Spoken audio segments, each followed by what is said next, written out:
it's not an electric S-Class. That's what Mercedes tells us anyway.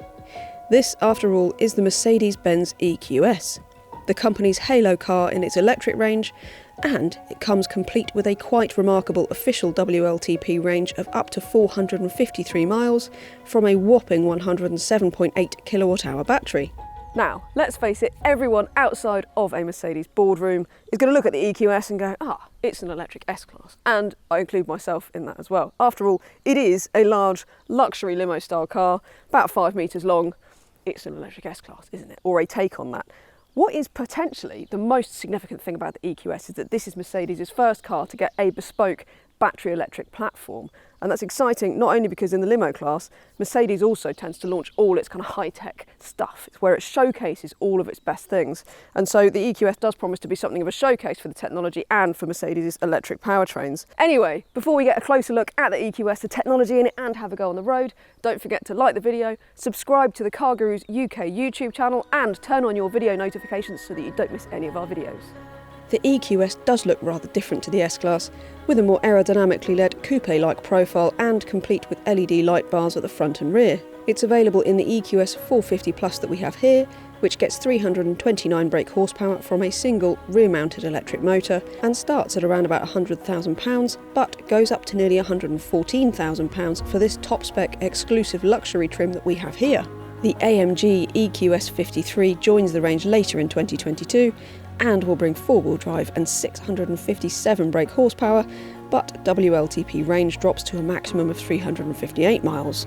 Like I said, it's a 5-metre limo car, so you expect a big boot, but with the EQS you also get this really huge hatchback boot opening, and, I mean, the boot doesn't disappoint, it is enormous, and you get cable storage under here, so chauffeurs rejoice, you're going to get loads of space in there to get loads of really big suitcases, you'd be fine. You don't get any storage space in the nose of the car. So I have to say, on balance, a Tesla Model S is probably still slightly more practical. Naturally, you get seriously sumptuous rear seats that'll easily make very tall adults feel cosseted, and rear occupants get their own climate control and heated seats in every EQS. Now, I could talk about the perceived quality in the interior, but suffice to say, it is exactly what you would expect of a car at this level. If I'm going to start picking holes in it, wow, I think the classic turbine vents up here could feel a bit classier. I feel like they should be sort of solid metal, really. And these touch-sensitive seat controls really annoy me because they're actually not that intuitive. They're a bit difficult sometimes to figure out what's going on. But driving position is just impossible to fault. I mean, the seat adjustment is incredible. You also get all of the equipment that you'd expect, so you really don't need to go for a proper top-spec car like we've got here, although I do rather like this sort of yacht-inspired deck finish trim that you get. I think that looks really lovely.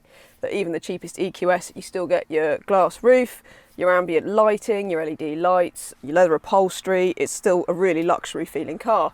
I do think that most people will go for a mid-spec car because that's when you get your sort of fully semi-autonomous driver aids, the full digital matrix LED headlights, which are incredible, by the way.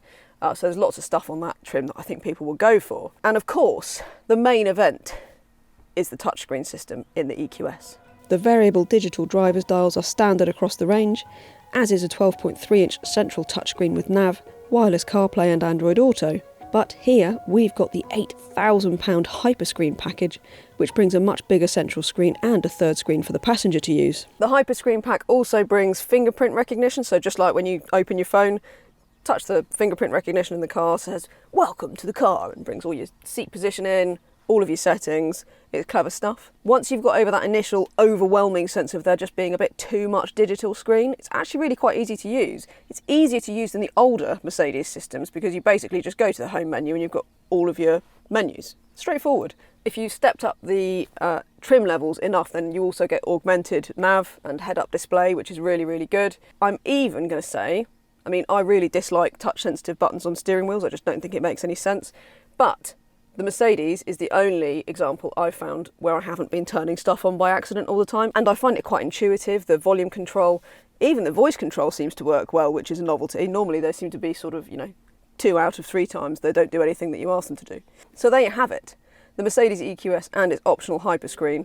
I do think it's a pretty remarkable thing, isn't it? As for charging, the EQS plugs in on the rear wing of the car and uses the European standard Type 2 and CCS sockets that are compatible with the vast majority of public chargers. Connect to an ultra-rapid charger that can support the EQS's 200 kilowatt maximum charging speed, and you'll have an 80% battery in around about half an hour, or a 100 mile top-up in around 10 minutes. A 7 kilowatt home wall box will take some 16 hours to fully charge the huge 107.8 kilowatt hour usable battery.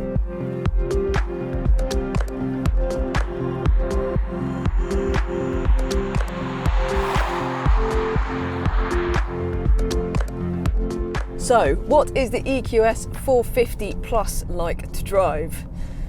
Well, do you know what? I think overall, it's really good because it strikes a happy medium between a full-fat chauffeur car like the S-Class, which I've actually spent some time in the last few weeks, just before I had this. And I have to say, I do think the S-Class is still the better chauffeur car. I think it rides a little better. And everything about the S-Class feels even more focused on just comfort. Whereas this definitely has an edge of being a driver's car. There's something about it in the steering feel, in the way it goes around corners, that just feels like it's trying to be a little bit more fun. It's not the fastest of EVs, despite that, so 6.2 seconds 0 to 62, more than enough, so it's more than powerful enough. It feels really kind of quite grunty on back roads and stuff, overtaking absolutely fine. It feels actually really quite well sorted on a UK road. Part of that isn't just the performance, it's, I think, more to do with the suspension. So you've got adaptive air suspension all round, and you've got four-wheel steer. So despite the fact that this is a big car, it feels really quite wieldy around town. And of course, it is unquestionably a brilliant touring car. So not just the refinement, which is hard to fault at all, but also just the kind of confidence it's got on the road. The fact that it's so unflustered by crosswinds, by bad conditions. It's just absolutely brilliant. It makes you feel relaxed regardless. And if you are feeling stressed, then you can, of course, tell the car that you're feeling stressed, and it will come up with all sorts of jazzy, tinkly music and warming seat things and massages and all of that stuff. It is a technical tour de force. It is a showcase for what Mercedes can do with its electric tech, with the range it can offer, and also with the fact that it can build a car that is really as good as an S-Class, that's got a battery powertrain. I suppose if I'm looking for niggles in terms of the way this car drives, I'd add that you do have to hit the brake pedal really quite hard. You need a surprising amount of force to get the best braking performance from it, and then it stops well. But I think the brake modulation could be slightly better. And brake regen, you can toggle through it on the paddles, which is great. There's 3 different levels, or there is an adaptive and automatic mode. So it senses when there's a junction, change of speed limit, another car in front, and then it will change the speed accordingly. Ultimately, if you're after a car that drives really well, a top-end EV, well, the Porsche Taycan is head and shoulders above the EQS for handling prowess and for being a car that feels, basically a 4-door sports car. That's not what this feels like. I would also argue that the Tesla Model S, better value for money, probably slightly better practicality as well, given that it's got space up front of the car. But even with that competition, and even with other cars like the BMW iX, I think the EQS is right up there and is pretty much the best luxury EV that you can buy. In fact, it's not just the best luxury EV, it's one of the best luxury cars you can buy, electric, petrol or otherwise.